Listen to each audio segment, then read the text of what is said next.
On ouvre la page des sports avec Lise-Laure Etia. Bonsoir Lise-Laure. Bonsoir Patrice. Direction le Caire où s'est tenu aujourd'hui dimanche le comité exécutif de la CAF, la Confédération africaine de football. Et le président Patrice Motsepe est apparu assez détendu. Oui, souriant, il a répondu calmement aux questions des journalistes. Patrice Motsepe se savait attendu sur la décision du 17 mars du jury d'appel de la CAF qui donne la victoire sur tapis vert au Maroc aux dépens du Sénégal. Décision, vous le savez, qui a fait couler beaucoup d'encre. Le patron du football africain envisage donc en signe d'apaisement de se rendre dans les deux pays. Et pour trouver une issue à cette affaire, il s'en remet au tribunal arbitral du sport. On l'écoute. Nous avons donné l'argent au Sénégal et nous leur avons donné le trophée. C'est un sujet très important. Bien sûr, le Maroc a fait appel. Nous sommes très clairs en ce qui concerne le TAS. Quelle que soit la décision prise par le TAS, nous la respecterons. Nous ne devons pas exprimer notre opinion sur qui a le droit ou qui n'a pas le droit. Comme je l'ai dit, je suis un peu surpris par rapport à la question sur l'indépendance des jurys. Les médias nous ont dit que le président de la CAF soutient la décision. Je respecte la décision. Si je suis d'accord ou non, si je l'aime ou non, ce n'est pas important. Je respecte la décision et je dois l'exécuter.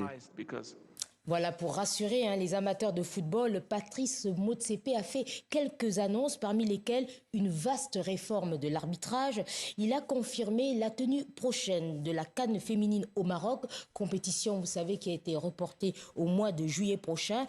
Et on a aussi appris que la CAN masculine, qui se jouera tous les 4 ans, comptera 28 équipes au lieu de 24. Et puis, ce comité exécutif a entériné le départ du secrétaire général Véron Mosengo. Oui, le Suisseau-Congolais très critiqué pour son management. Dans un courrier, il a officiellement donc démissionné de son poste, affirmant maintenant, je le cite, prendre sa retraite en toute tranquillité.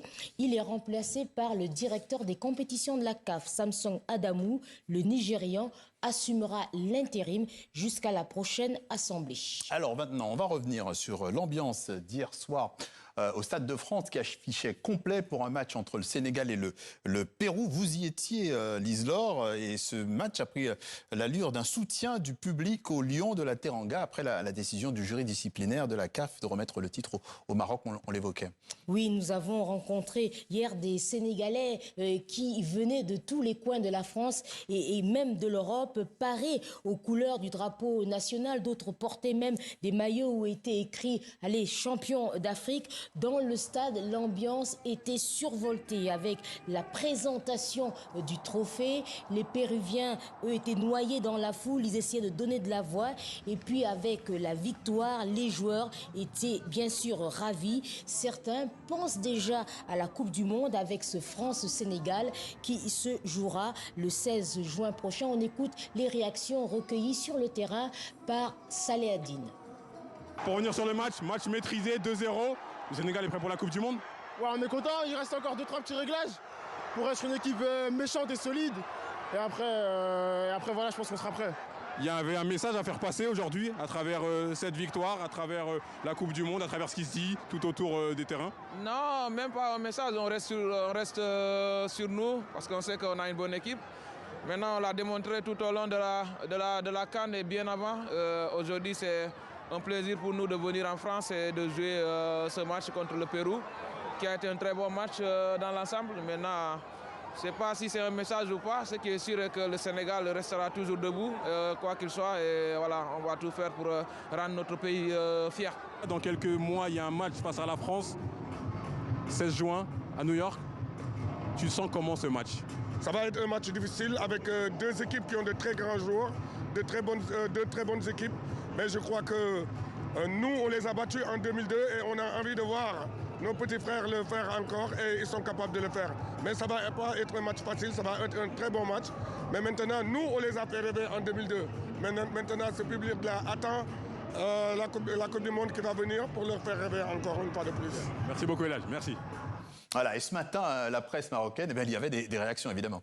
Oui, 360 Sports titre la Fédération sénégalaise de football défie la CAF et exhibe le trophée au Stade de France. Le site ajoute que pourtant ce trophée est censé être remis au Maroc. Et pour certains journaux, ils relèvent comme Afrique Foot que c'est un trophée obsolète. Le Maroc ne digère pas la parade au Stade de France. Alors, une date à retenir, c'est dans 2 jours, c'est le prochain match de la RDC qui affronte la Jamaïque en ligne de mire, la Coupe du Monde, peut-être. Oui, rencontre qui se jouera au Mexique à Guadalajara pour une place en Coupe du Monde. La dernière et première participation des Léopards, c'était en 1974. Alors, quelles sont les chances des coéquipiers de Chancel Bemba?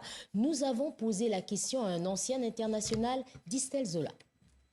Cette équipe de Jamaïque, elle a fait un très bon parcours lors des éliminatoires de cette Coupe du Monde, avec 4 victoires dans la première phase, et puis elle termine deuxième juste derrière le Curaçao qui a été qualifié directement. Donc il faudra vraiment être concentré.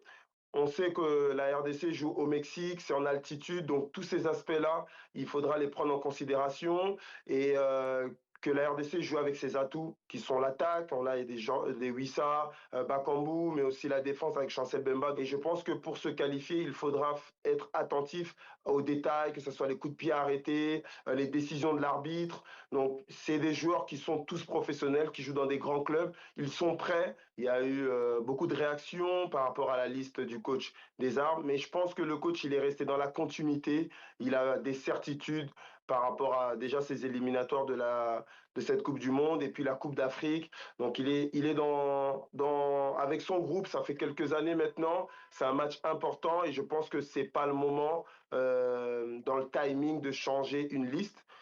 J'espère qu'on va se qualifier et puis de là aussi on pourra voir peut-être d'autres joueurs qui pourront ramener une plus-value à ce groupe.